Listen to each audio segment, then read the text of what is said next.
el Día Internacional de las Mujeres, nuestra facultad hizo una resolución de consejo académico, ¿entiendo? Decanato, porque no de decanato al referéndum, apoyando nuestro paro. Así que, Gaby, todo tuyo para que cuentes lo que hicimos y bueno, ustedes saben que desde la facultad apoyamos y hacemos muchas actividades para contribuir al 8M, ¿no? Así que, Gaby. Bueno, buenas tardes. Dar también el acompañamiento institucional para esta actividad que se va a llevar adelante. Te agradecemos la presencia y seguramente ahora se va a generar una instancia de debate y de intercambio de conocimiento sobre la temática y contar que, como todos los años, desde la facultad ratificamos el compromiso por las problemáticas vinculadas con el estudio de mujeres, las cuestiones vinculadas con género y temas de derechos humanos, en especial los derechos vinculados con mujeres. Y si les parece, comparto esta resolución que dice: la relevancia institucional de los temas vinculados con mujeres, género y derechos humanos que se abordan desde diferentes programas y proyectos institucionales, y el paro internacional de mujeres y el tercer paro plurinacional e internacional de mujeres lesbianas, travestis y trans, considerando que se reafirma el abordaje de las problemáticas de género desde una perspectiva de promoción de derechos, diversidades y una posición institucional de compromiso político-académico, que se valora la importancia de generar espacios de participación, debate y reflexión que favorezcan la visibilización del lugar de las mujeres en la sociedad actual, problematizando creencias, estereotipos y prejuicios que atraviesan las prácticas sociales y culturales, que se exige la acción comprometida del Estado y la generación de políticas públicas integrales tendientes a atender la problemática de la violencia de género y su expresión más grave, los femicidios, que se denuncian las injusticias que aún persisten entre los géneros, que se convoca a las mujeres trabajadoras de la unidad académica a participar de manera activa de las diferentes propuestas y convocatorias previstas para la fecha, desde un posicionamiento reflexivo, crítico y propositivo. Por lo expuesto, desde el decanato de la Facultad de Ciencias Sociales se resuelve avalar las actividades propuestas por los programas institucionales en articulación con diferentes organizaciones y sectores de la comunidad, invitando a las mujeres trabajadoras de los diferentes claustros a participar, adherir al paro internacional de mujeres y al tercer paro plurinacional e internacional de mujeres, lesbianas, travestis y trans, con el propósito de promover la participación del debate desde un posicionamiento crítico y reflexivo. Bueno, este es el posicionamiento de la facultad, posicionamiento que en el día de mañana será difundido por los canales institucionales, conjuntamente con un cronograma de actividades que se desarrollan y que estaremos acompañando. En este caso puntual, agradecer a Patricia Pérez las gestiones por este encuentro, al proyecto Exige, que es uno de los proyectos institucionales vinculados con la temática, que están insertos en la facultad, por las actividades que se realizan, y también decir y expresar nuestro deseo que en el día de mañana podamos compartir diferentes espacios que aporten a la visibilización de la situación de las mujeres trabajadoras, en el caso que nos encuentra desde los diferentes claustros, pero más allá de las mujeres trabajadoras, problemáticas de mujeres, que creo que es importante poder visibilizar atendiendo a las situaciones de gravedad que lamentablemente registramos cada día. Bueno, y desde allí la disposición para seguir trabajando sobre estos temas. Bueno, gracias a ustedes por la invitación. Dale, déjamelo que después le hacemos una foto y lo subimos a la página del grupo. Bueno, de nuevo bienvenidas a todas y a todos los que están presentes aquí, y simplemente contarles un poco qué ¿Quién es Belén? Que muy amistosamente decidió venir con la colaboración, por supuesto, de nuestra facultad y también de nuestro gremio docente, aquí a Olavarría. Belén es licenciada en Comunicación por la Universidad Nacional de La Plata, es doctoranda en Comunicación también. En verdad ya terminó la tesis, pero ella quiere que no diga nada, pero ya la terminó, está en proceso de corrección. Falta ahí un Sí, la tienen, pero ya está. Es docente, investigadora y extensionista, participa en las cátedras de Lingüística y Métodos de Análisis Lingüísticos de la Facultad de Periodismo y Comunicación Social de La Plata, y también en otra cátedra, que es la de Lingüística General de la Facultad de Psicología de La Plata. Integra el Centro de Comunicación, Educación y Discurso, es codirectora del proyecto de extensión Mujeres Deshabitando Encierros, Narrativas y Salud Mental. Es directora del proyecto de investigación Aproximaciones a las prácticas sociales violentas, sus usos y sentidos en barrios de alta vulnerabilidad social. Forma parte del proyecto institucional Salud Mental y Promoción de Lazos Sociales No Violentos. Y también es integrante del proyecto, como nuestra CECAT, pero para ellos, para La Plata es CECIT, la construcción mediática de las violencias en el entramado del discurso social contemporáneo. Y no voy a seguir leyendo la cantidad de artículos que Belén tiene, todos en publicaciones periódicas científicas y demás, porque si no estaríamos un buen rato leyendo su currículum. Pero sí me interesa que repasemos un poquito, antes de dejarlas a las chicas, qué es esto que entiendo es su anteúltima producción, porque la última es la tesis de doctorado. Es su producción publicada, que es este libro, Aborto, Aspectos Normativos, Jurídicos y Discursivos, que coordina Daniel Busdigan, que también es de la Universidad Nacional de La Plata y también trabaja en Quilmes, en la UNCI. Y este libro tiene la característica de tener dos partes, es muy interesante, y tengo el machete acá para no equivocarme. Una primera parte que concretamente trabaja lo que son las revisiones de los aspectos normativos y jurídicos vinculados al tema que nos convoca, que es el aborto. Y en esa primera parte del libro, que está compuesta por 6 artículos, hay una multiplicidad de trabajos, entre tal vez los más destacados el de María Luisa Femenías, que propone un tratamiento sobre el aborto en la historia, que esto es interesante, sobre todo para las niñas más jóvenes, como mi sobrina Donata, que está por allí. También tenemos otro texto interesante, que es el de Ana de Miguel Álvarez, que trabaja sobre cuáles son los mecanismos por los cuales el patriarcado ha logrado en algún punto hacer coexistir dos discursos al mismo tiempo. Por un lado, el discurso de la mujer como madre, ¿sí? Como excelencia, ¿no? El lugar que las mujeres debemos ocupar es el vinculado a la maternidad, por un lado, pero por otro lado coexiste un discurso a la vez que tiene que ver con cómo se procura desde estos lugares dominantes un discurso que contribuye a pensarnos a las mujeres como inferiores en términos físicos, pero también en todos los términos, pero sí se rescata ahí la capacidad de reproducción.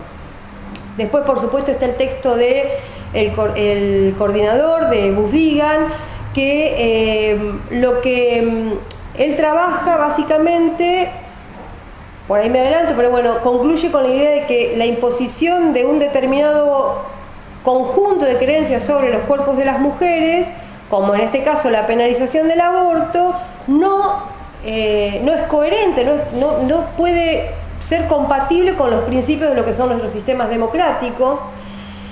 Y en la segunda parte, hay otros textos más, por supuesto, pero en la segunda parte, y por eso, entre otras cuestiones, nuestra invitación a Belén, porque es un campo muy afín al de la comunicación, el análisis del discurso. En esta segunda parte del libro tenemos 4 artículos, y acá me voy a permitir rescatar, por un lado, el texto de Laura Klein, que trabaja en los argumentos que se dan tanto a favor como en contra en relación al aborto, para nosotros en relación al derecho al aborto, Pero la autora hace un trabajo interesante porque lo que ella dice en ese análisis es que tanto lo que es los discursos a favor como los discursos en contra tienen que ver con la lógica del discurso dominante. Esto es interesantísimo para quienes hacen y estudian comunicación o periodismo. También está el texto de Mabel Campagnoli, que propone una reapropiación de los discursos en torno de lo que es el aborto, pero poniendo por delante, por supuesto, la experiencia vivida, la experiencia propia de las mujeres. Y por último, hay otros artículos, está el de Naila Bacareza también, que es interesante, pero finalmente, el que nos interesa y que escogimos, y por eso le solicitamos a Belén que venga, es el de María Belén del Manso. Este lo voy a leer para no equivocarme. Y dice así: nos propone una reflexión acerca del cuerpo en el discurso social contemporáneo a partir de un interesantísimo análisis discursivo de grafitis y de algunos diarios de circulación nacional. La autora hace un ejercicio analítico y logra dar cuenta de representaciones sociales diversas que se ponen en tensión al momento del decir del aborto, y también da cuenta de qué pasa con las mujeres que abortan. Estos cuerpos en esos grafitis y en las páginas de diarios nos hablan, según Del Manso, de una determinada construcción que es histórica, que es social y que es profundamente política con respecto a estas corporalidades. Pero bueno, yo voy a apelar a que después puedan leer estos textos, y Eugenia va, antes de que hable Belén, va a arrancar un poquito. Belén y después vamos a... Qué genia, Luzmi. Gracias, Luz. Arranca Belén, me cambiaron el discurso. No, Bueno, porque ella no hay va problema, a leer Ah, bueno, dale. Si quieren lo leo Gracias. y después... No, y si no hace el recorrido bueno, por el libro, bárbaro. después vamos al texto tuyo, específicamente. Bien, primero, buenas tardes a todos. Gracias por la invitación. La verdad que es un placer siempre compartir las luchas y seguir profundizando el debate y seguir visibilizándolo. Creo que hay que seguir insistiendo y perseverando en este tema. En realidad nunca sé cómo hacer las presentaciones de los libros, es bastante difícil. Entonces se me ocurrieron varias cosas. En principio traje un texto como disparador que no me pertenece, que un poco vamos a jugar a ver si quizás lo conocen al texto y al autor, que habla o que tiene que ver con temas o tópicos que se tocan en el libro. Y después traje alguna reflexión vinculada con el libro, pero también para poder pensar una relectura de este libro en función de lo que aconteció el año pasado, que también me parece importante poder sistematizar y revisar un año que fue histórico en este debate. Así que bueno, les propongo eso. También traje ahí una actividad para el cierre, pero bueno, vamos a ver si se puede hacer o no. Voy a empezar leyendo este texto. No voy a decir el título lo voy a decir después. Dice: si no eres dueña de tu cuerpo, mujer, ¿de qué mierda eres dueña? Mujer pobre, mujer proleta, mujer obrera, cansada de trabajar, lavar, educar, amamantar a la prole que según estos beatos te manda Dios. Como si Dios te diera un bono de mantención para la crianza. Como si los críos vinieran con una beca divina. Mira tú si los ricos opus pueden darse el lujo de parir a destajo porque les sobran las lucas. En el fondo, como me dice una amiga, este pastel podrido es segregación clasista. Que tengan guaguas como conejas las cuicas ubi. Que tienen servidumbre para que les críen a los nenes blanquitos. Porque también, si ellas no quieren, pueden hacerse el aborto de 1 millón. En el fundo o con el médico de la familia, y después llegar regias al cóctel en la dehesa. Pero esa realidad glamorosa no es la suya, señora Pobla. Con Cueva ha logrado tener 3 niños, y aún así usted y su marido se sacan la chucha para educarlos. Y esa monserga de la vida, del huevito, del feto de días que piensa, canta ópera y recita la Biblia, el feto filósofo que es más que un ser humano. ¿Quién sabe? ¿Quién tiene la seguridad del momento cuando empieza el mambo de la vida? Pura culpa y más culpa que le meten en la cabeza. Como dice mi amiga feminista Raquel Olea, ¿cuándo usted se come un huevo? ¿Qué come? ¿Un huevo o un pollo? Dirán que esto es facilismo. Manual feminista, gritará alguna cuica opus. ¿Y qué? todas las mujeres populares saben del aborto, del palo de perejil, del alambre y de los riesgos que corren con las aborteras clandestinas. Además, todas conocen los malos tratos y crueldades a las que las someten en las postas públicas cuando llegan con hemorragia. La culpa cultural es la construcción madre, virgen y mártir que ha hecho esta sociedad occidental de la mujer. ¿Qué sabe el hombre de un cuerpo agredido en su género desde que nace? Nació chancleta, decía antes la gente, y las perritas se ahogaban en el río. Lo mismo pueden decir de mí. ¿Qué sé yo de esto? De un territorio corporal tan vasto y mortificado por un designio religioso y parturiento.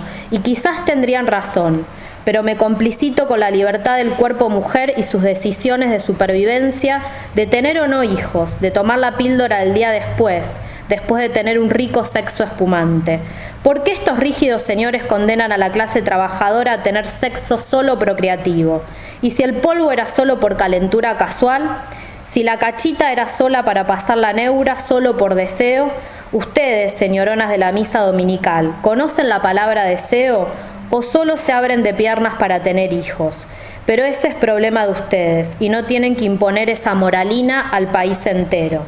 Tampoco se crean las damas zorrijuntas que llegar al aborto es una gimnasia recreativa. Si fallaron las pastillas, si no resultó el tarro, si el condón se rompió, la colegiala, la pobladora, tiene que vender lo que tiene para arriesgarse con un raspaje con Gillette mohosa. Alguna vez le pregunté a mi madre si se había hecho un aborto.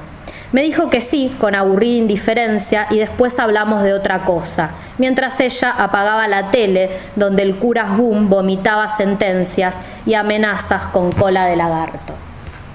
Bien, no sé si conocen el texto, ¿no?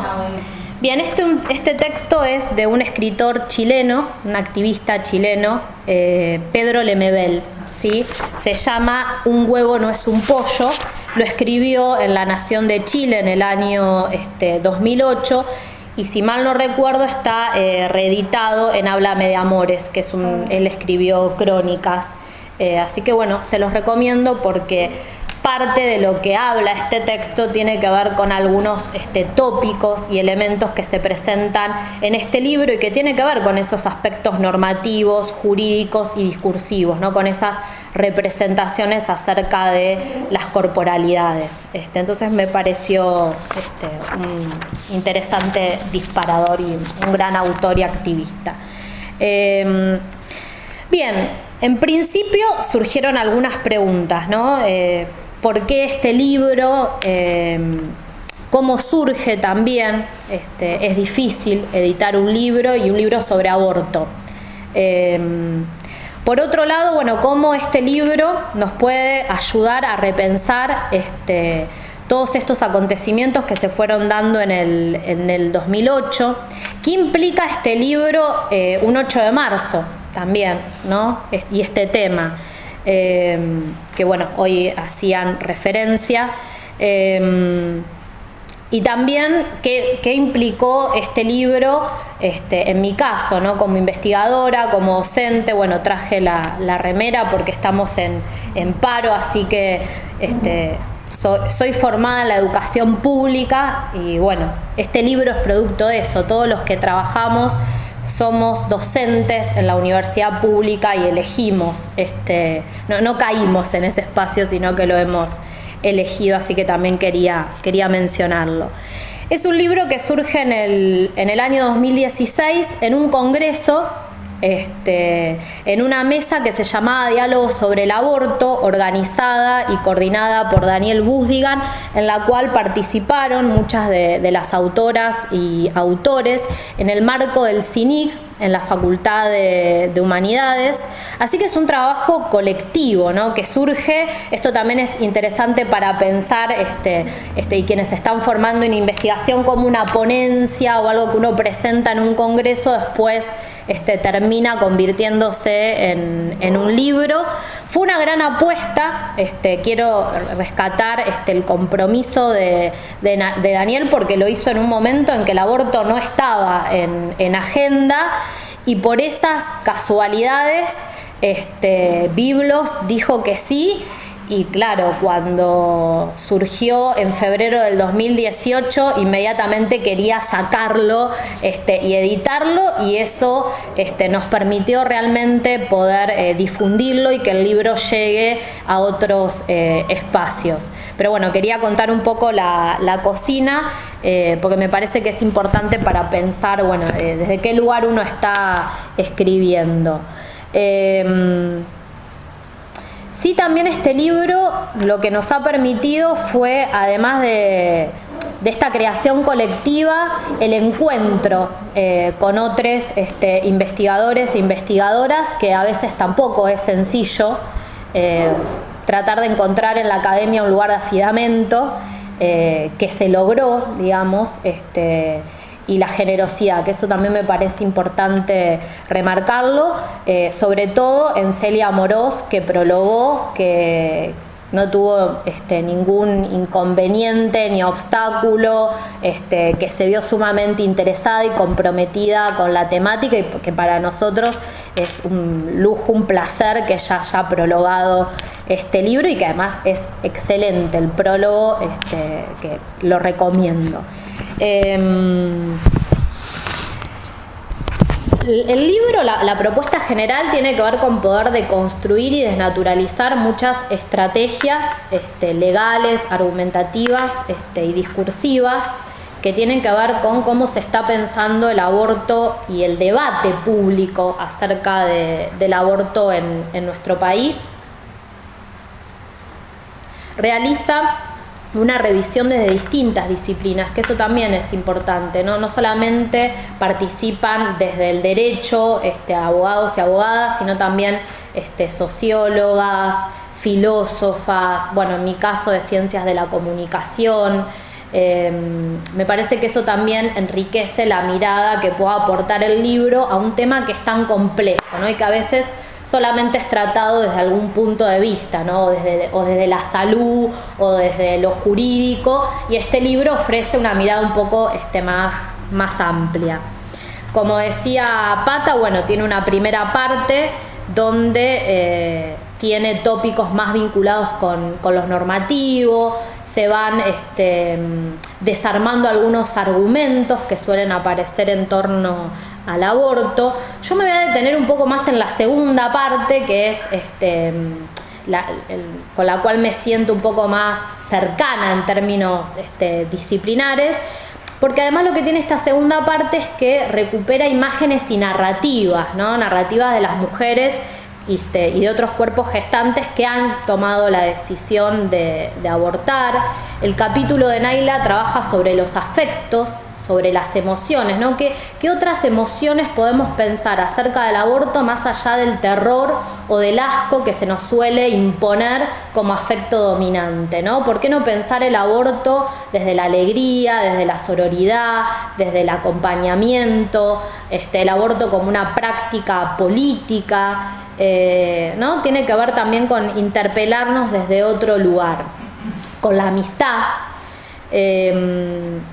También el libro tiene una mirada histórica, que eso es muy importante, sobre todo para recuperar esta genealogía, ¿no? Para no pensar que el aborto surge el 3 de junio del 2015 con el Ni Una Menos o con Jorge Rial en la pantalla de América, que es importante, pero no, la historia de la lucha por el derecho al aborto en nuestro país es de larga data, y lo que hace el libro es tratar de volver sobre esa genealogía y recuperar muchas de esas trayectorias y de hitos históricos donde hoy, por supuesto, la campaña nacional por el derecho al aborto tiene un papel fundamental, ¿sí?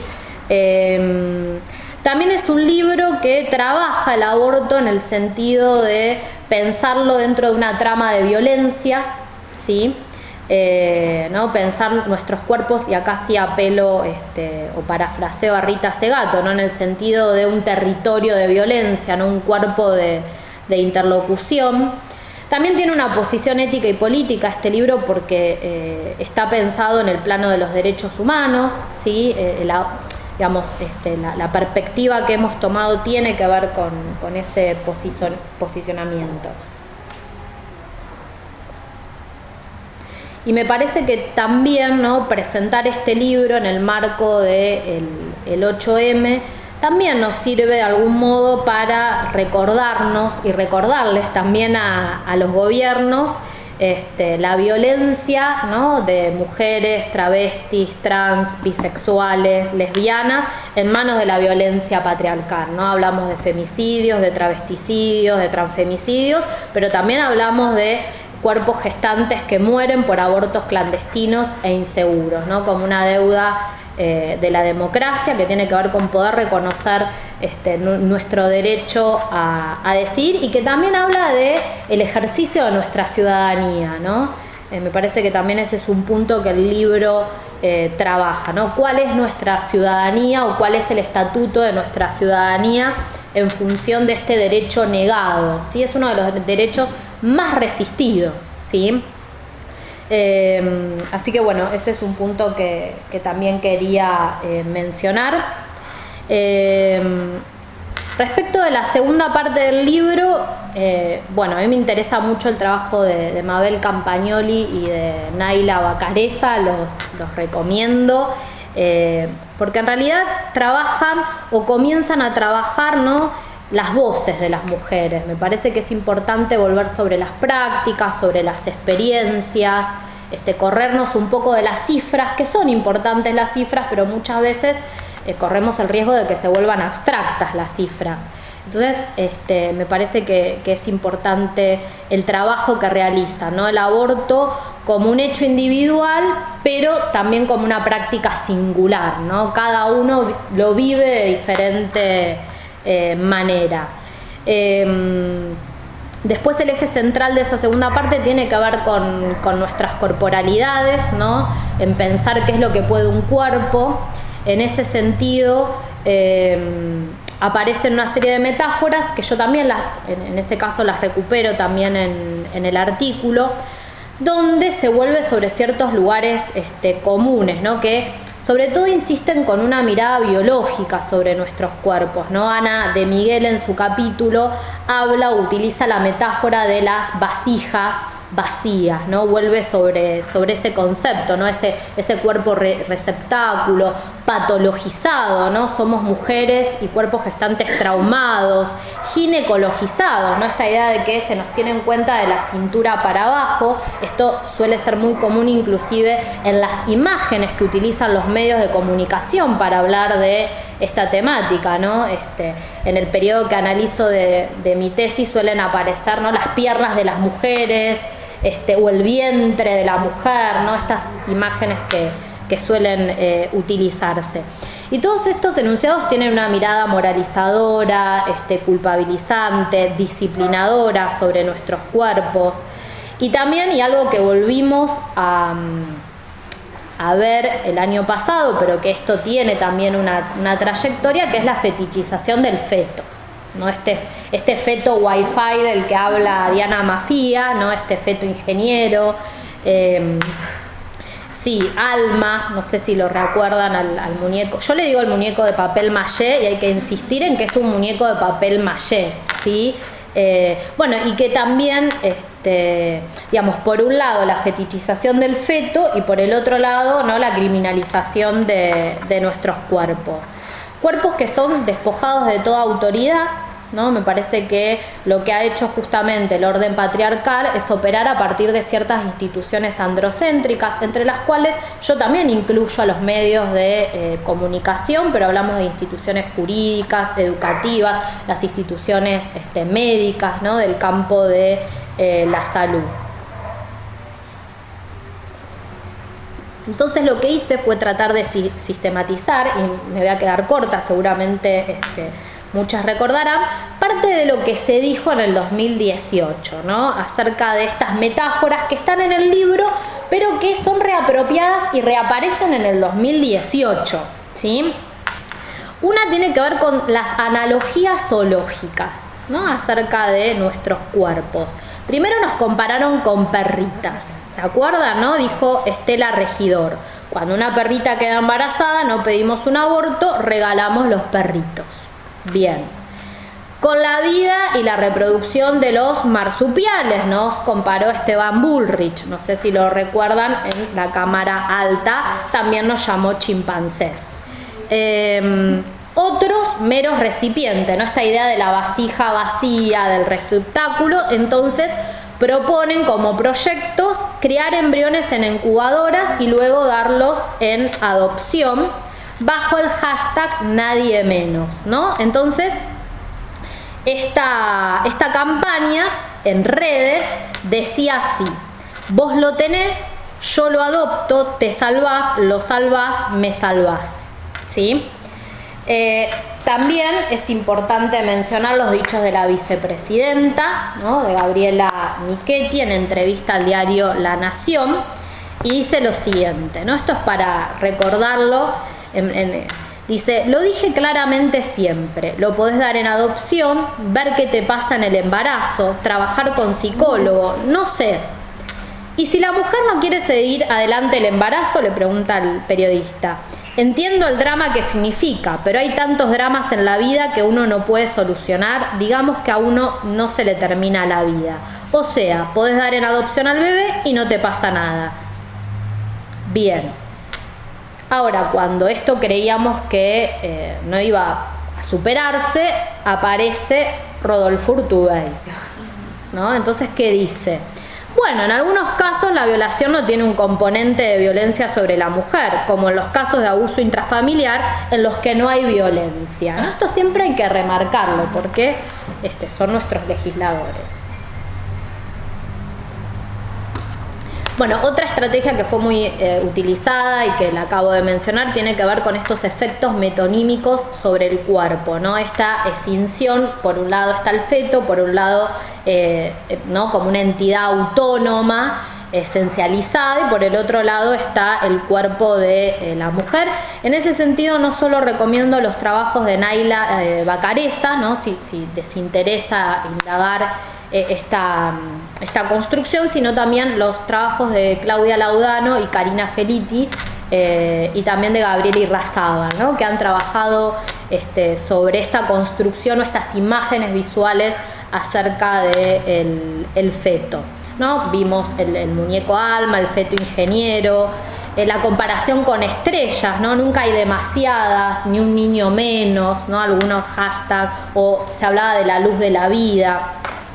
Y después, algo que mencionábamos en algunas charlas, aparecía un condicional contrafáctico, ¿no? Que lo voy a reproducir del siguiente modo.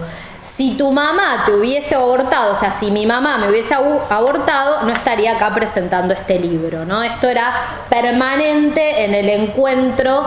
El año pasado participé de la Cátedra Libre en Medicina, que para nosotros fue un hecho histórico que la Universidad Nacional de La Plata y la Facultad de Medicina en particular haya abierto sus puertas para hablar y para plantear este tema. En las afueras había grupos antiderechos que, bueno, nos gritaban este tipo de enunciados, ¿no? Contrafácticos. También, y algo que a mí me preocupa y que también no sé si acá en Olavarría ha sucedido, pero a fines del 2018 toda la ciudad de La Plata estuvo empapelada con afiches con "mi hijos no te metas", ¿sí? Y aparecía esto de la ideología de género, ¿no? Que tiene que ver con esta politización reactiva de la que habla Bagioni, y que nosotros también lo planteamos en el libro, de frente al avance de los feminismos, los grupos antiderechos redoblan sus estrategias, obviamente acompañados con las altas jerarquías de la Iglesia Católica y de otras religiones. Y a partir ¿sí? de hoy, con apoyo presupuestario por parte de Carolina Stadler. Ah, no sabía. Hoy salió. Hoy. Bien. Preocupada. Van a empezar Sí. a contabilizar aquellas mujeres jóvenes que cursen algún tipo de embarazo, deseado o no, esto no se sabe, porque no está claro, en condiciones de vulnerabilidad, pero para el ojo ajeno. Claro. Perdón por la Bien. interrupción. No, pero bueno, me parece importante porque también son cuestiones que van a comenzar a aparecer y que se van a comenzar a intensificar, también que tienen que ver con la ley de educación sexual integral, caballito de batalla que además utilizaron, ¿no? Porque también es interesante esta idea de la reapropiación de ciertos argumentos, ¿sí? Como por ejemplo el argumento de los derechos humanos, que creo que es el más perverso, ¿sí? Bueno, en general, ¿no? En esa segunda parte tiene que ver, bueno, qué se dice de las mujeres y cómo se dice también de otros cuerpos.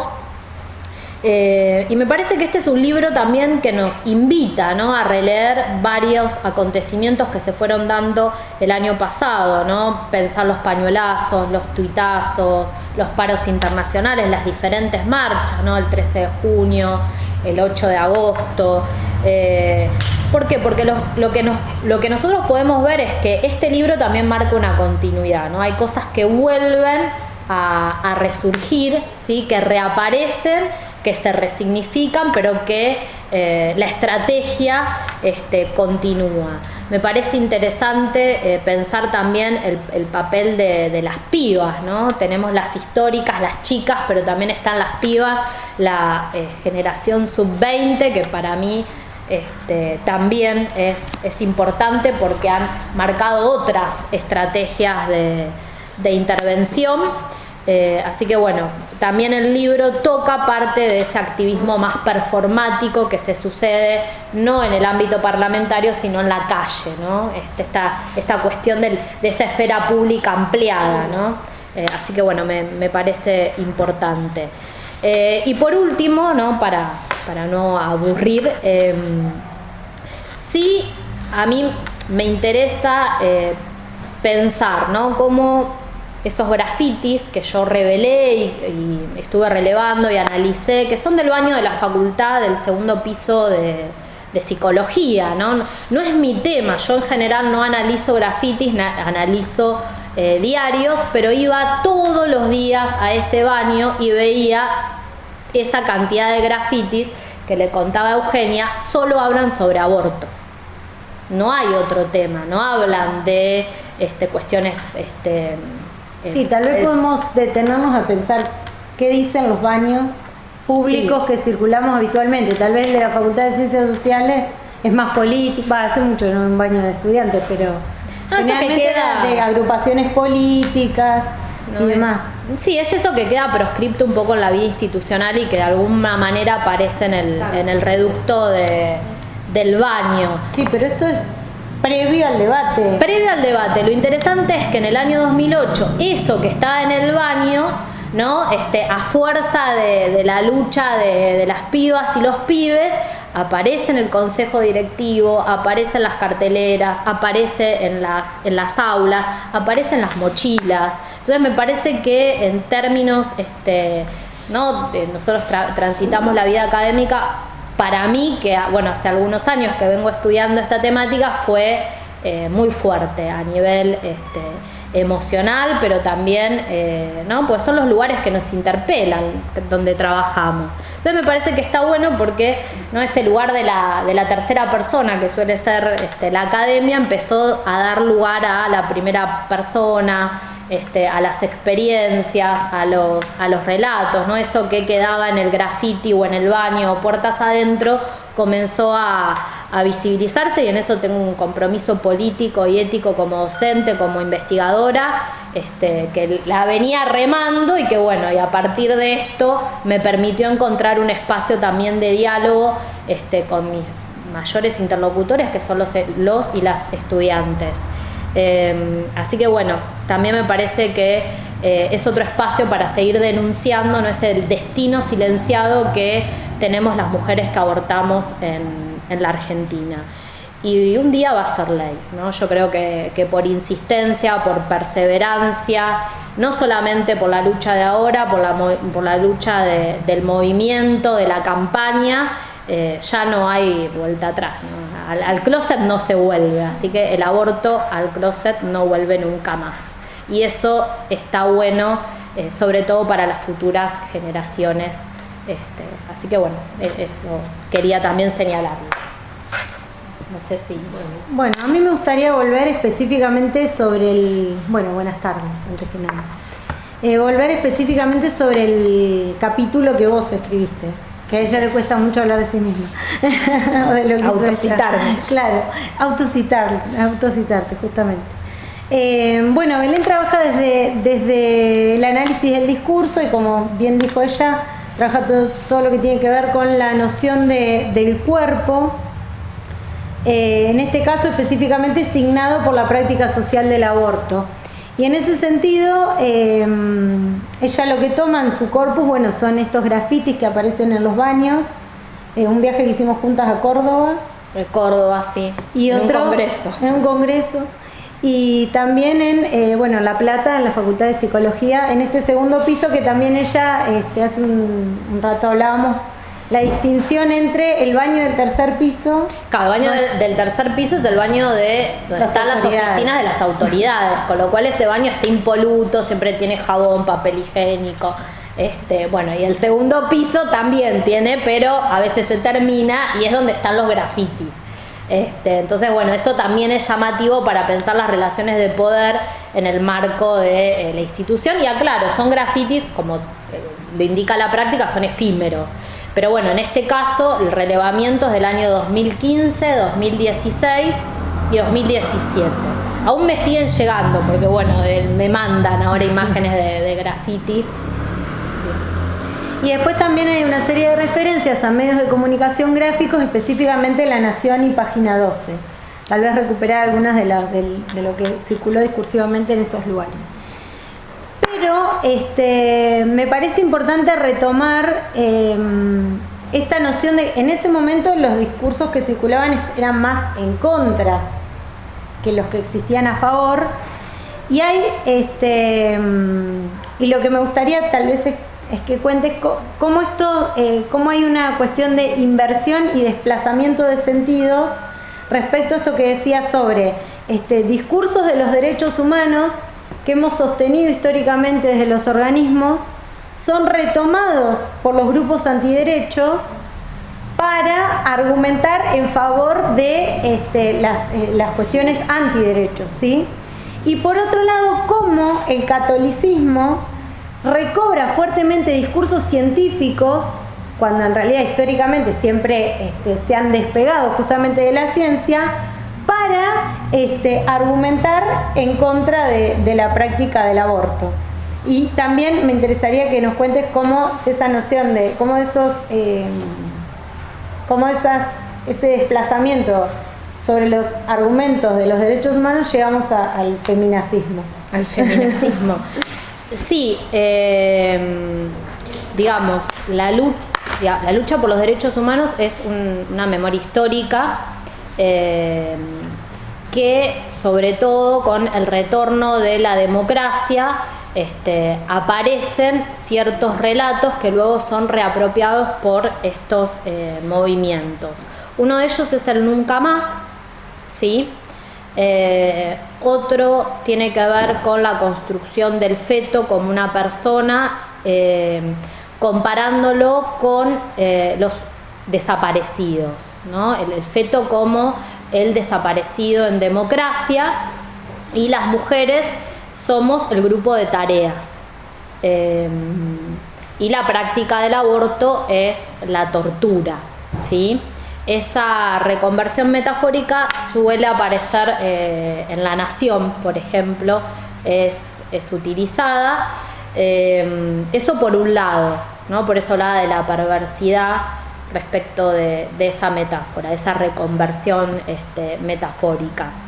Y hay una memoria más reciente, yo hablo de memorias discursivas, ¿no? Es esta memoria que tiene que ver con el retorno de la democracia y con el lenguaje de los derechos humanos, pero también hay una memoria más reciente que tiene que ver con las violencias hacia las mujeres, ¿no? Donde se da por sentado que ese feto es un feto feminizado, que es una mujer, y que si esa mujer decide abortar a una posible feta, ¿sí?, lo que está ejerciendo es violencia de género, ¿no? Esa reconversión también, ese argumento aparece en voces que utiliza el diario La Nación.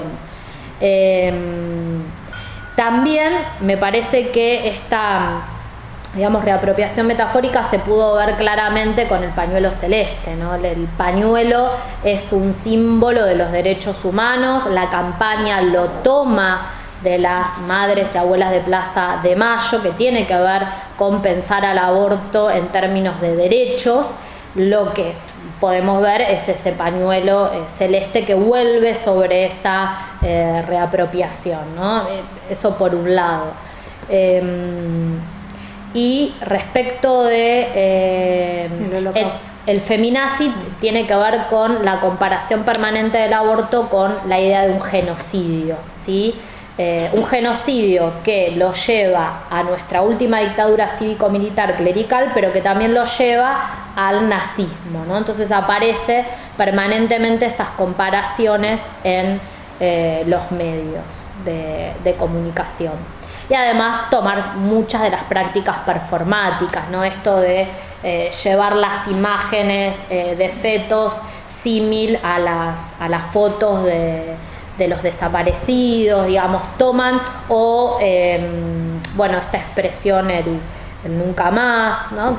Toman varios de esos lemas que son fundacionales, ¿no? En ese sentido. Después, lo de la ciencia. Y lo de la ciencia, sí, esto lo estudia Laura Klein en su libro Fornicar y Matar, y que además tiene un capítulo en este libro, donde lo que se observa es, cómo la religión, sobre todo la católica, sobre todo en la década del 90, lo que comenzó a utilizar es lo que se llama el giro genético, ¿no? Comenzar a pensar que el óvulo contiene un genoma diferente, ¿sí? Comienza a apelar como argumento a la bioética, ¿sí? Una bioética cristiana. De hecho, forma especialistas en ese sentido que después forman parte de los comités de ética de los hospitales y de las universidades, como la UCA, por ejemplo. Eso también lo estudia, Irrazábal, Bagione, pero tiene que ver con eso, ¿no? Con argumentos de la ciencia, comienza a justificar la vida intrauterina y esta idea de un feto autónomo, independiente del cuerpo gestante, ¿sí? Bueno, y otra cosa que me pareció interesante destacar es generalmente, cuando uno circula por ciertos espacios donde prima el sentido común, por lo general se le endilga a los medios un poder exacerbado, en donde pareciera que lo que dice un medio de comunicación es como que nos imprime algo en el cerebro y salimos corriendo. Quienes hemos estudiado comunicación social sabemos que esta teoría ha sido muy discutida, sobre todo a mediados de la década del 50 del siglo XX. Entonces, a mediados de la década del 50 del siglo XX, no, en la década de 1950 o a mediados del siglo XX. Pero tal vez tal vez pensar en estas construcciones discursivas inscriptas dentro de un tejido social que también conversa con otros discursos, o que se pone en circulación frente a otros discursos que son económicos, que son políticos, que son de otro tipo. Porque a veces es como, no, los medios de comunicación te dicen. Es decir, más allá de que La Nación publique lo que quiera, seguramente va a haber condiciones de receptabilidad de ese mensaje que van a ser o más o menos permeables en algún momento histórico determinado, como lo fue en el caso del aborto. Hace 10 años atrás, a Rial nunca dirigiste a Rial, pero las actrices argentinas no sé si hubiesen expresado tan masivamente diciendo estoy a favor del aborto, ¿no?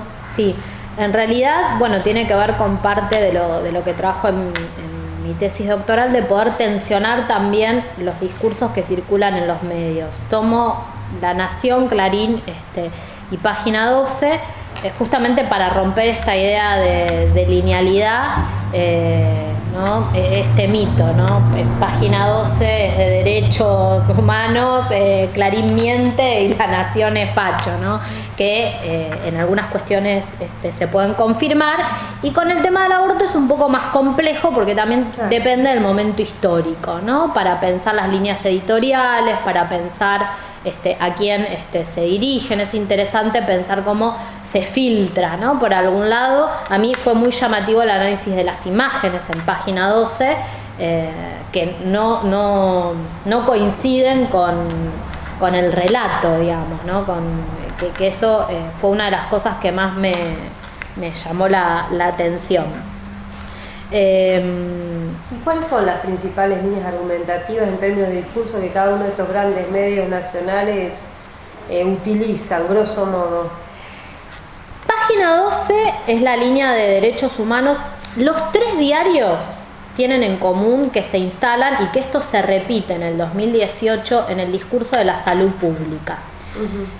Esto lo plantea Josefina Braun, no lo digo yo, o sea, es el discurso más audible para la sociedad. Es el discurso más tolerable, por eso yo lo que busco en mi análisis es los límites de lo tolerable, hasta dónde podemos escuchar acerca del aborto. ¿Podemos hablar de varones trans que abortan? Es un límite ese para pensar, ¿no? Los medios de comunicación, los 3, Clarín, La Nación y Página 12, piensan en un cuerpo de mujer. Y en una mujer heterosexual. No están pensando en una mujer bisexual, lésbica, trans, no. Digamos, ese es el límite hasta donde llega en el periodo que yo estudié, que es 2010-2011. Siempre lo aclaro porque estas cuestiones se van modificando. Y eso es común a los 3 diarios, ¿no? Por eso también mi idea es pensar en esta comunicación en términos heteronormativos. Si bien los 3 se paran en el plano de la salud pública, porque además en ese periodo en particular el aborto llega a debatirse en comisión de legislación penal, donde exponen Marial Molman y Luz Patricia Mejía. Lo que pasa es que no llega al recinto, no llega a la Cámara Alta porque desaparecieron algunas firmas en el dictamen, ¿no? Lo pueden rastrear, es un suceso muy conocido en ese periodo. Obviamente Página 12 hay una realidad, me atrevo a decirlo, en ese momento gobernaba Cristina Fernández de Kirchner. Conocemos la opinión que ella tenía en ese entonces acerca del aborto, con lo cual Página 12 siempre habla de despenalización. Claro. En muy pocas ocasiones habla de legalización. Sabemos que no es lo mismo. La despenalización implica sacarlo del Código Penal, ¿no? Tiene que ver con una mirada punitiva, criminológica. Cuando hablamos de legalización tiene que ver con políticas públicas, con el papel del Estado. Entonces eso es algo que aparece en ese periodo, en los 2 años. Obviamente La Nación y Clarín hacen uso de eso, ¿sí? Y hablan de legalización. Aunque hablen de legalización, el posicionamiento de La Nación es un posicionamiento restrictivo, un posicionamiento que tiene que ver con estas representaciones que acabo de mencionar respecto del cuerpo de la mujer como receptáculo, sobre todo por las voces que utiliza, ¿no? Aparecen expertos de bioética de la Universidad Católica. Es el medio que institucionaliza en ese periodo una sección, que es la sección religiosa, donde De Bedia, que es el periodista, saca todas las semanas una nota en relación al aborto. Digamos, de los 3 medios es el único que le da un rol a la Iglesia fundamental, ¿no? Con todos estos argumentos que acabo de mencionar. Que también lo interesante es que aparecen en las cartas de lectores, ¿no? Aparece esta idea que hoy se vuelve que no está en el capítulo, porque bueno, no lo mencioné, pero esta idea de las niñas madres. Ya en el 2010 La Nación hablaba de niñas madres en Santiago del Estero, ¿sí? Notas en Santiago del Estero. Y bueno, Clarín sí tiene un posicionamiento en términos por ahí argumentativos más equidistante, digamos, donde se para sobre todo en el plano de la salud pública. No recupera parte de lo que se dijo en esos debates, pero no tiene ni notas de opinión, las notas no están firmadas en Clarín, juega en ese sentido, ¿no? con algunos informes sobre la mortalidad materna.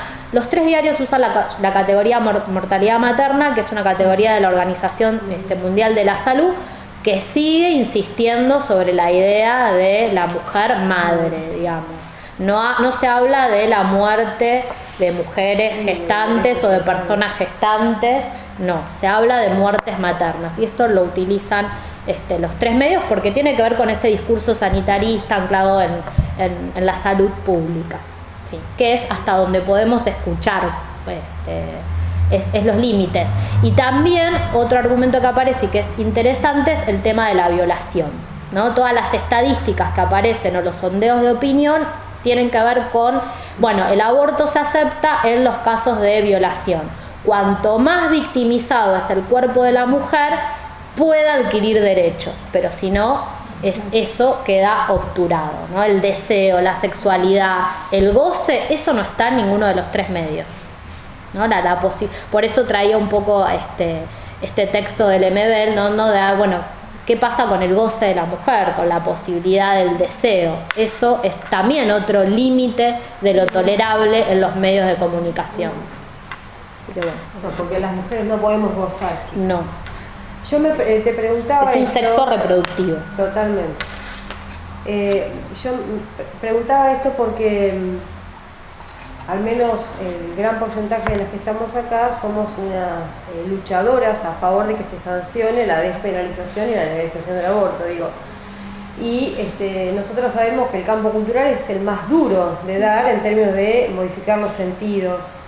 Digo, en el último tiempo, ¿has visto algo en relación a los medios? Porque las y los legisladores de nuestro Congreso no están exentos de este sentido común que construyen estos medios. Digo, ¿por dónde entrarles es la pregunta, ¿no? Si la salud pública es el bastión desde el cual se construye un discurso a favor de la legalización, pues bueno, deberemos insistir tal vez por ahí, sin dejar de tener en consideración que tenemos otros derechos, como este que vos mencionabas, el derecho al goce, el derecho de otros cuerpos gestantes o de los cuerpos feminizados, como decimos nosotras, o de las disidencias, digo, sin dejar de mencionarlo, pero tal vez...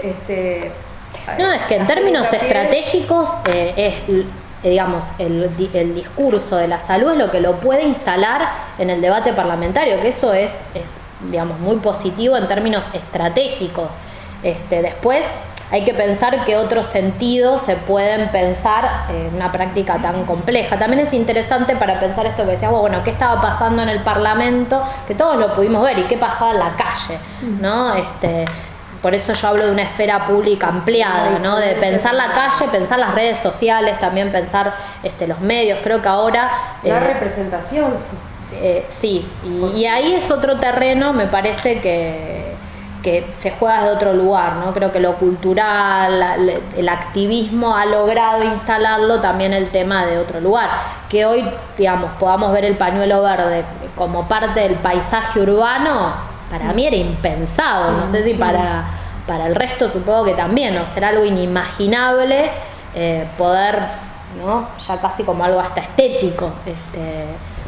Así que yo creo que por ahí también hay todo un trabajo por hacer, que para mí el 2018 se avanzó muchísimo. Así que sí, el debate social y cultural. Creo que es el debate por ahí se ganó, o sea, esa es mi opinión personal. Después, bueno, está el debate qué pasa o qué nos pasa entre lo que sucede en la calle y lo que sucede en el Parlamento. No, sí. Es interesante para pensarlo porque no dejemos de considerar que este año es un año electoral. Que nosotras podríamos incidir de la mejor manera posible para que nuestras y nuestros representantes consideren poner en sus plataformas estas demandas sentidas del movimiento feminista grosso modo, ¿no? Sí, yo creo que ya no lo pueden obviar este tema. Sí, o pueden ser interpelados.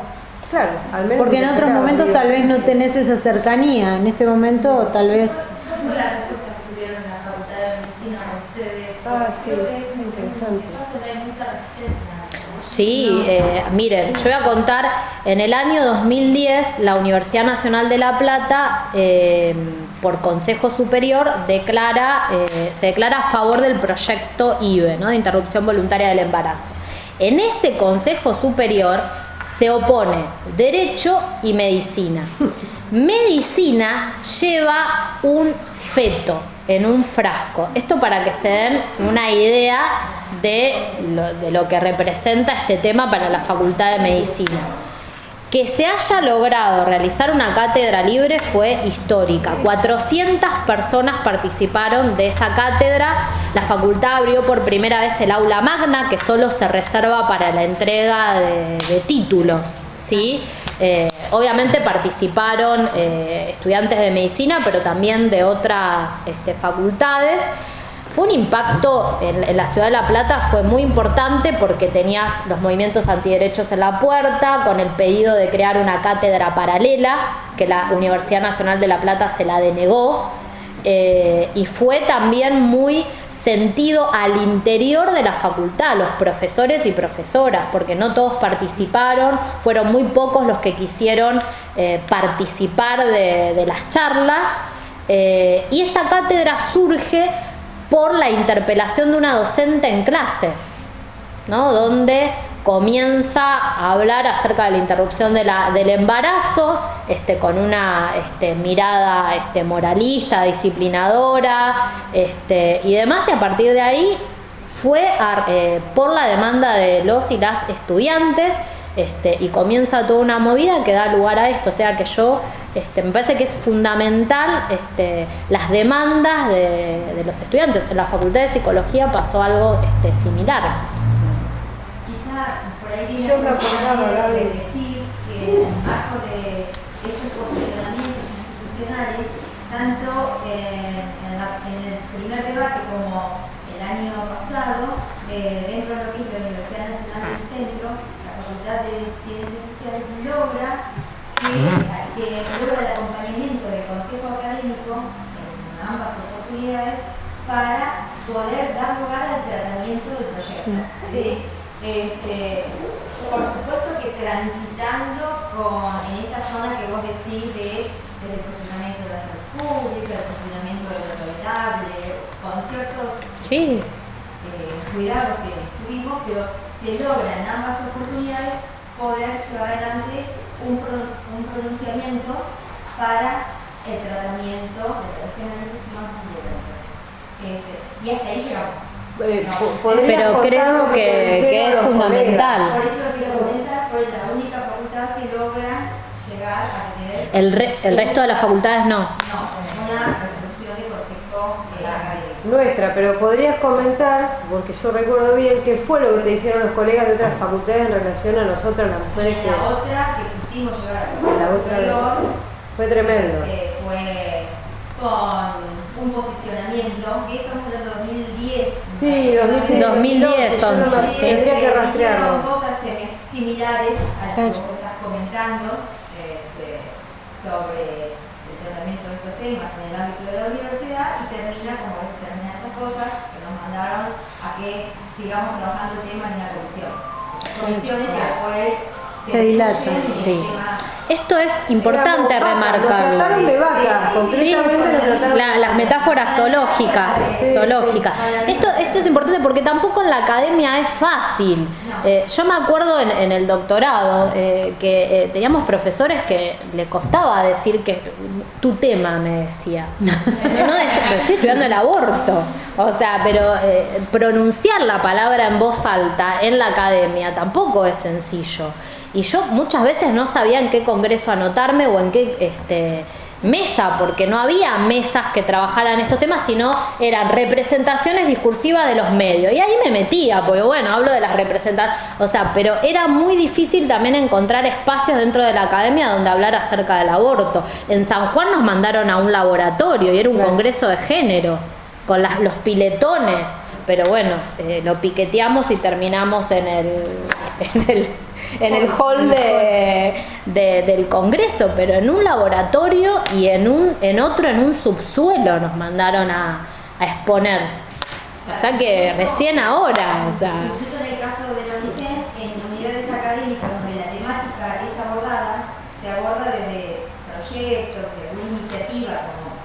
circular, pero no del funcionamiento de un órgano colegiado, prestando al menos el apoyo para el tratamiento de la temática. Sí, y en la Facultad de Psicología también fue todo un tema, así que bueno, se armó un seminario de género a pedido de los y las estudiantes, que fueron 8 encuentros sobre diferentes temas, y entre ellos se abordó el aborto y el rol de los psicólogos y psicólogas, que es fundamental en esto. Así que bueno, eso también fue todo un logro y un desafío, que nada, estábamos muy contentos en la universidad por haber dado ese espacio, ¿no? que es importante. Igual, en relación a la experiencia que decía Belén, no dejo de pensar en el caso de la Universidad Nacional de La Plata, en la nuestra todos menos sociales, pero en la Universidad Nacional de La Plata, ¿qué 2 facultades se negaron? Digamos, justicia, derecho, que construye lo que es la última ratio, digo, son los tipos son las personas que, puestos en el lugar de juzgar o en el lugar de la justicia, son los que determinan, en última instancia, qué cosa se puede o no hacer. Y medicina, digo, que es, nosotras sabemos que se se forman médicos desde una lógica del modelo médico hegemónico, que acá las antropólogas me podrán decir más de lo que yo sé, digo, pero son los lugares del poder concretamente, ¿no? Donde perder un poco de eso logrado, acuñado a lo largo de una historia de la universidad, que es patriarcal, evidentemente tiene...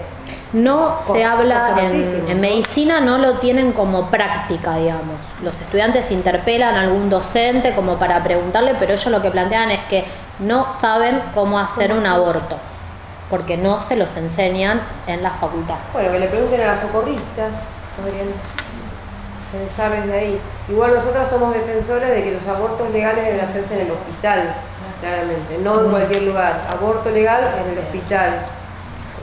¿No? Porque el Estado es el que debe garantizar la práctica. Pero bueno, si no saben, van a tener que ir a averiguar. Sí. Porque el derecho lo vamos a lograr, no sé cuándo. Chicas, chicos, ¿quién quiere hacer más preguntas? ¿Participar? ¿Comentar algo? En los baños de las escuelas que circula, que hay jóvenes que van a las escuelas. Yo me acuerdo que el año pasado, en la escuela, pegamos con unas amigas un cartel que habían dado las socorristas del aborto, que la médico tenía que llamar, qué sé yo, y lo sacaron y le pegaron la cartelera. Que eso me pareció súper sorprendente, porque ¿qué escuela te hace eso? En realidad igual es una escuela pública, pero me sorprendió porque yo lo sacaron y lo tiraron a la basura. No, lo sacaron, le pegaron la cartelera y pusieron ahí aborto y una flechita y el cartel. Sorprendente. Bueno, en el caso de justamente esa calcomanía que circula de las socorristas, es la que dispara una conversación gigante que Belén analiza en el artículo. Porque es impactante, quizás en el libro no se puede apreciar, porque bueno, las fotos son caseras. Yo iba al baño con mi celular y sacaba fotografías. Claro, pero acá está hay 4 baños, los 4 baños estaban intervenidos con conversaciones, o sea, se tachaban, se volvían a escribir solo sobre aborto. No había otro tema, que eso era muy llamativo. Y aparte que son baños donde transitan únicamente mujeres, no son baños genéricos, docentes, no docentes y estudiantes. O sea, y realmente llamaba la atención el grado de violencia que tenían esos grafitis. Claro, pues no es periodismo que los baños pueden ser usados por todo el mundo, sino que es psicología, que aún los baños están separados en mujeres y varones. No sé acá. No, acá están divididos. Varones, sí. Bueno, así que bueno, eso era también llamativo, ¿sí?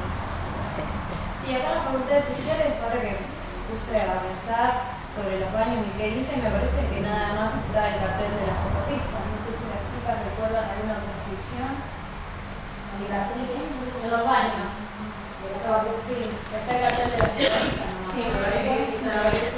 Hay un graffiti que en relación a esto de feminazi, lo voy a leer porque no lo tengo tan presente, Dice, estamos hablando de estudiantes, docentes o no docentes de la Facultad de Psicología. ¿Sí? Dice, a mí el aborto me suena a nazismo. Así como Hitler mataba niños, así son ustedes, nazis. Y aparece la cruz esvástica en un corazón.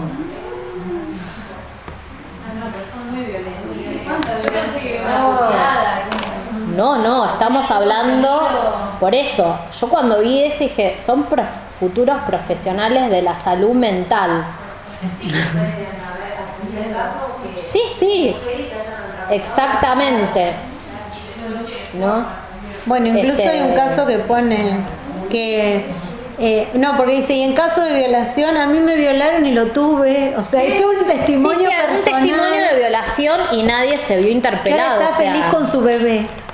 Que fue violada, que tuvo a su hijo y que ahora está muy feliz con su bebé. Pero se naturaliza también esa escena de violación, que puede ser ficticia, no sabemos, o sea, sí, pero circulan en los imaginarios, exactamente, es exactamente, decirlo, ¿no? Salva. Sí. La enfermedad te salva De esa experiencia traumática. También algo con respecto a los grafitis que a mí últimamente me ha llamado la atención es que más allá de los ámbitos educativos lo he visto en bares, por ejemplo, lo de Bravo. El Bravo está lleno y el fin de semana pasado fui a un bar azul y en el baño estaba el número de teléfono de las socorristas de azul también. Sí, siempre el baño es el lugar que no es casual, el lugar de lo clandestino, ¿no? Entonces ahí aparece también, pero es interesante esto, bueno, desde el reducto del baño pasa la cartelera este número, ¿sí? No. Sí. Igual es como un doble juego en donde es lo anónimo, pero a la vez es lo social. Es lo social porque todos esos discursos, porque bueno, quizás no lo aclaré, pero lo que hago es comparar esos discursos de los grafitis con los discursos que circulan en los medios y cómo la doxa coincide, porque parte de un sentido común naturalizado, digamos. Entonces, lo que aparece en los medios de comunicación, esto que decía Euge, en realidad circula en la sociedad, ¿sí? Tiene que ver con esa retroalimentación, ¿sí? Si no sería imposible, por eso se asienta como sentido común. ¿Sí? Una pregunta vinculada a esto que mencionaste hoy, el análisis de las líneas editoriales, que Pato te preguntaba, sobre todo en relación a, vos mencionabas la iglesia. Sí. Y si has podido ver, sobre todo en el debate del año pasado, cómo se entrometen otras iglesias, ¿no? Que digamos que me parece que es un fenómeno que por ahí no solemos estar tan atentas en general. Y no tiene que ver específicamente con Bolsonaro, que sería el caso. No, las iglesias evangélicas. Me parece que sobre todo quienes trabajamos en territorio, en los sectores populares, hay otras iglesias que no es la iglesia católica, que están ejerciendo un peso mucho mayor, podría decir, en la conformación de ideas y de sentidos respecto de estos debates. Muy buena tu pregunta. Y no sé si en los medios se visualiza tanto. En el caso del 2010-2011 sí se visualiza, porque no lo nombré, porque hay los medios la denominan la espada, ¿no? La espada es Cynthia Houghton, ¿la recuerdan? Diputada por Valores para mi país, una iglesia evangélica. Cynthia Houghton, entre otras cosas, es la que realiza la campaña, no sé si también la recuerdan, de la modelo Natalia Fassi. Es una campaña que utilizan de Natalia Fassi, la modelo embarazada, que la pueden rastrear porque, bueno, y Naila la analiza también en el capítulo, que se está clavando agujas, aparece crucificada, con mucha sangre. Es muy común del cine gore, ¿no? Esto de la sangre, del terror que aparece. Bueno, Cynthia Houghton en el periodo 2010-2011 es la que encabeza la cruzada, porque lo comparan exactamente con eso. Y es de una iglesia evangélica, ¿sí? Yo acá voy a aclarar porque la verdad desconozco, soy bautizada católica, pero desconozco iglesias evangélicas. Sé que hay muchas y que no todas coinciden, entonces yo siempre hago esa aclaración porque tampoco podemos generalizar, así como está Católicas por el Derecho a Decidir, que es sumamente interesante el recorrido histórico que hacen, porque no siempre la iglesia consideró al aborto un delito. Ni un pecado, ¿sí? Entonces también está bueno recorrer esa historia asociada con el capitalismo, bueno, demás no me voy a detener, pero está bueno mencionarlo, ¿no? También esa aclaración que hay una multiplicidad de sectores dentro de estas iglesias, pero obviamente hablo de las jerarquías y de los lugares más hegemónicos, pero sí es un tema a prestar atención porque se constituyen en partidos.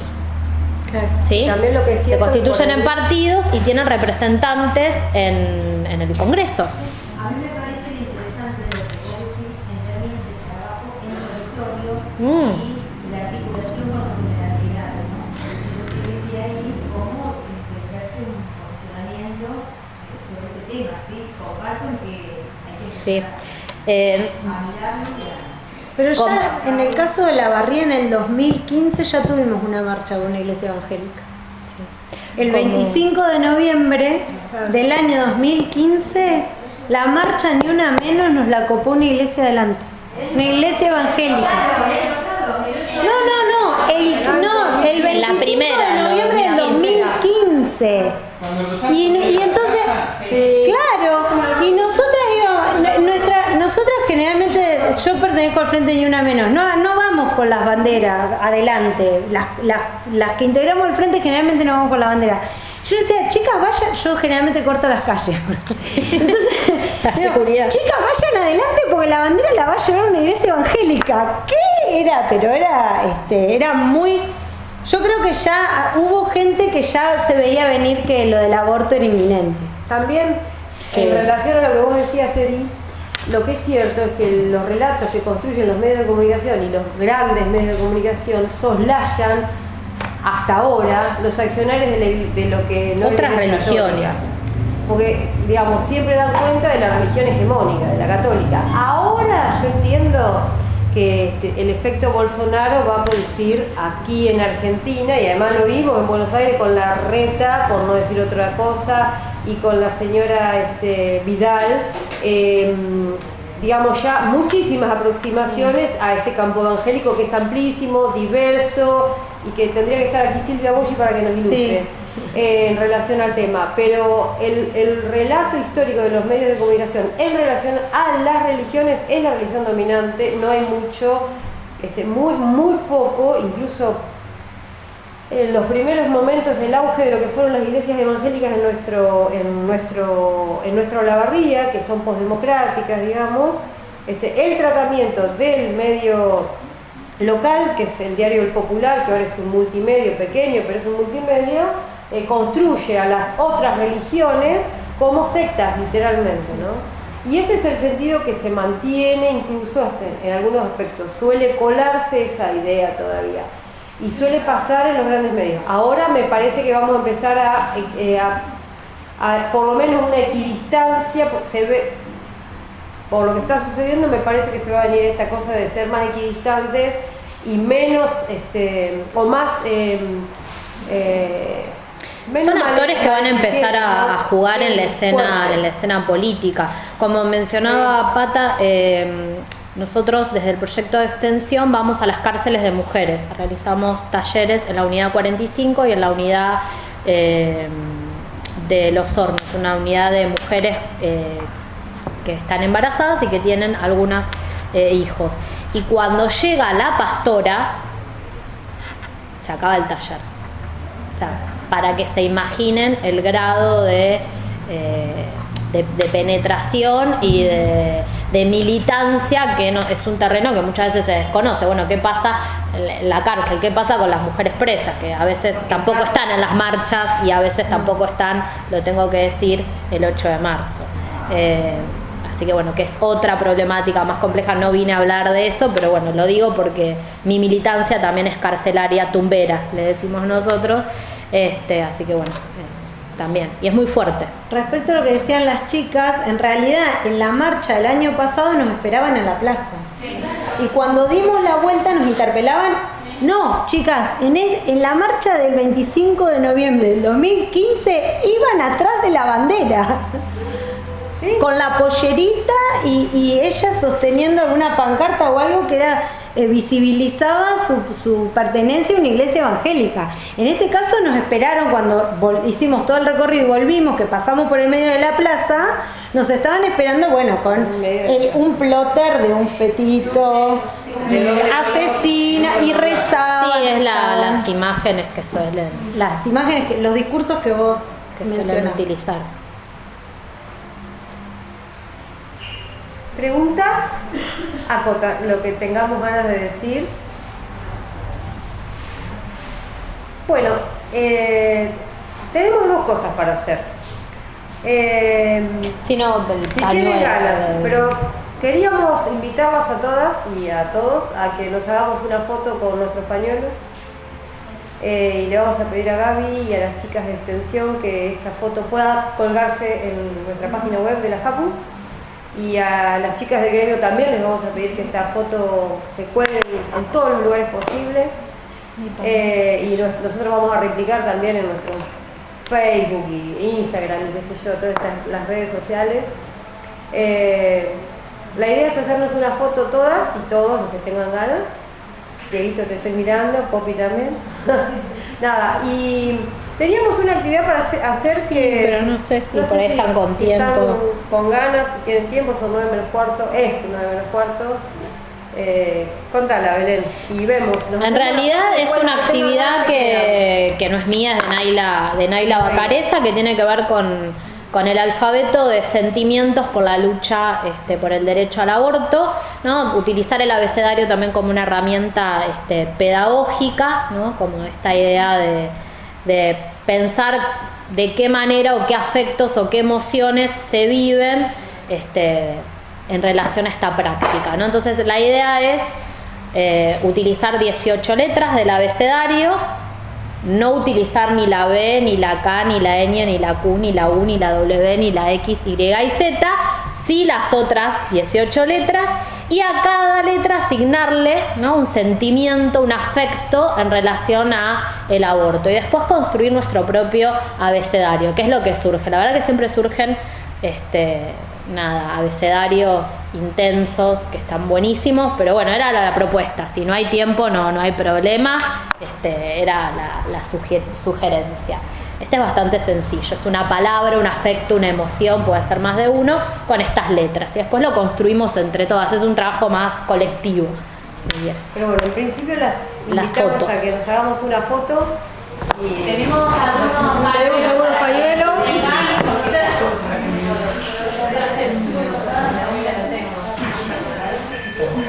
Es uno de estos.